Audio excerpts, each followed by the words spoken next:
जब जीवन में टेढ़े दिन आते हैं तो ऐसी स्थिति बन जाती। अब देखिए वहां कुंवर जी, वो भी तो एक मानव है, मिट्टी के ढेर के नीचे फंस गए हैं, लेकिन गांव के लोग क्या कह रहे हैं, पत्नी को सांत्वना देते हुए कह रहे हैं अब हम निकाल भी देंगे तो क्या फायदा, वो जीवित तो बचेंगे नहीं। पत्नी कह रही है कि इतनी जल्दी आप लोग कैसे मान रहे हैं? बोले कि मान, इतनी संख्या में मिट्टी उनके ऊपर गिर गई है, वो जीवित कहां बचेंगे, उनको निकाल भी देंगे तो तुम अभी शोक में हो, उनका शव देख करके और शोक में आ जाओगी, अब उनको नीचे ही गड़े रहने दो। और सेठ ने कुछ धन आदि देकर के पत्नी से कहा अब तुम ज्यादा शोक मत करो। अब अकेली पत्नी, परिवार तो है नहीं, किससे जाकर के कहे कि मेरे पति को निकालो। सामान्य व्यक्ति जो जीवन जीते हैं बहुत कठिनाई सहते हैं बंधुओं कभी कभी, क्योंकि उनके पास में पावर नहीं है, उनके पास में लोग नहीं है, उनकी पहुंच नहीं है। पर जिनकी संसार में किसी से पहुंच नहीं होती ना, उनकी रक्षा पर ठाकुर जी करते हैं। और ठाकुर जी तक पहुंच जिसकी होती है, पर संसार की पहुंच धरे रहे अपने पास। कुंवर जी की पत्नी रोज ठाकुर जी से प्रार्थना करती, बोले नाथ मेरे पतिदेव आपका भजन करते थे और आपके जन, आपके संत, आपके भक्तों के लिए कर्जा लेकर के भोजन कराते थे कि संत भूखे ना चले जाए, और अंत तो गत्वा क्या दिया, मेरे पति का ऐसे इस प्रकार निर्मम तरीके से उनकी हत्या हो गई, और यहां तक कि आज मेरा कहने को कोई नहीं संसार में जो उनके शव को निकाल सके मिट्टी के भीतर से। पति कहते थे कि आप हमारे हो, आप हमारे हो, आप भी हमारे नहीं हो, आज आप भी नहीं आए हो मेरे इस शोक की घड़ी में मेरे पास। रोज पत्नी रोती, महीनों निकल गए बंधुओं, महीनों। पत्नी रोज जाती और उस टीले पर जो धस चुका था वहां जाकर के प्रणाम करती, वहीं बैठी बैठी रोती रहती।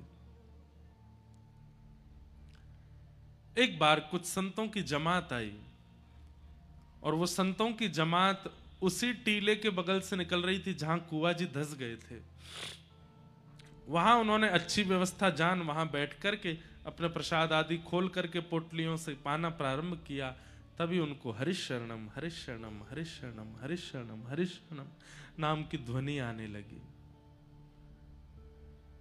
ढूंढने लगे ये कौन बोल रहा है, इतना मधुर, इतना शांत, इतनी धीमी स्वर में, लेकिन हमें इतना स्पष्ट सुनाई दे रहा है। और इस स्वर में ऐसा लगता है कि मानो साक्षात हरि सामने खड़े हैं, उनको देखते हुए कोई बोल रहा है।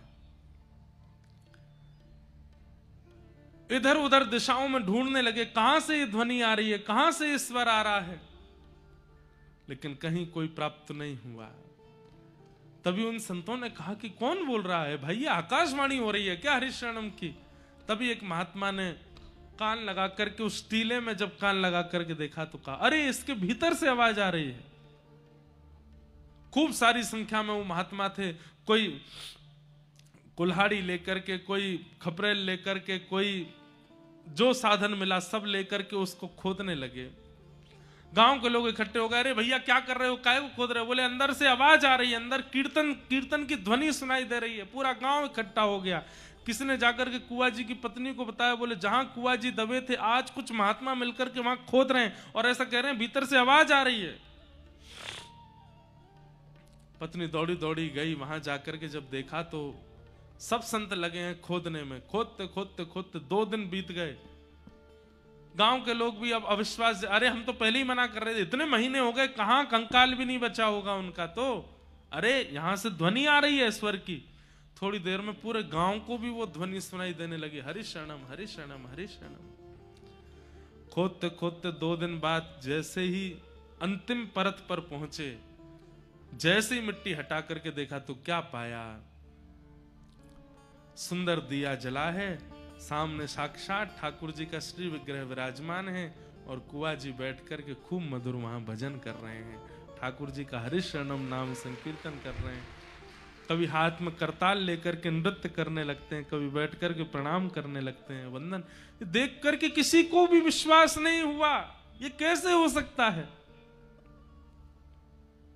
महीनों पहले दब चुका व्यक्ति, महीनों पहले जिसकी मृत्यु हो गई नीचे दब करके, वो जीवित कैसे है? क्योंकि हरि के स्मरण में कुआ जी हैं। कुआ जी के स्मरण में हरि हैं, ये पहली बात है।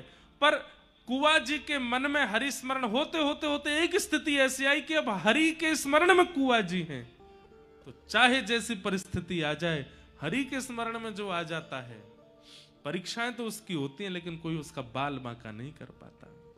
जीवित कुआ जी वहां से निकल करके बाहर आए। अब तो पूरा गांव उनको पूजने लगा, वंदन करने लगा। ठाकुर जी ने उनका यश बढ़ाया।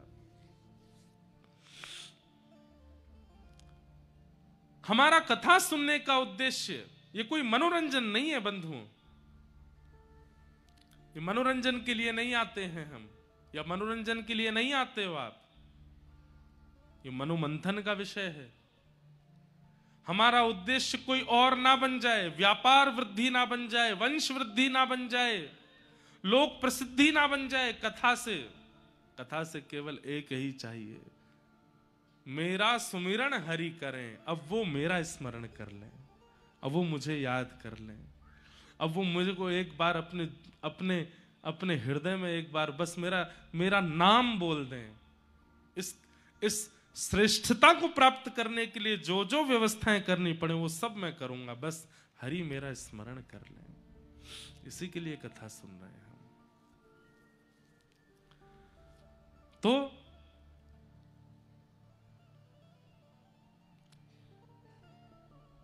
शब्द, स्पर्श, दृष्टि और मन, इन 4 प्रकार से भक्तों का पोषण होता है। गुरु के संबंध में हम वचन सुनते हैं, ये अधिकार हमारा है, पर स्पर्श, दृष्टि और स्मरण का अधिकार गुरु के पास है। वो अगर हमें योग्य जानेंगे तो तीनों वस्तु दे देंगे। पर ठाकुर जी के संबंध में उल्टा है। स्पर्श, शब्द, स्पर्श, दृष्टि और मन, ये ठाकुर जी हमारे साथ कर रहे हैं। वो नित्य स्पर्श कर रहे हैं। वायु जो हमें छू रही है, ये कौन है? ठाकुर जी तो हैं। वो नित्य हमारा स्मरण कर ही रहे हैं, पर किस भावना से कर रहे हैं ये बात समझ नहीं आती। अच्छी भावना से कर रहे हैं कि सामान्य भावना से कर रहे हैं। दृष्टि उनकी हमारे ऊपर है, बस वचन सुनने की इच्छा है।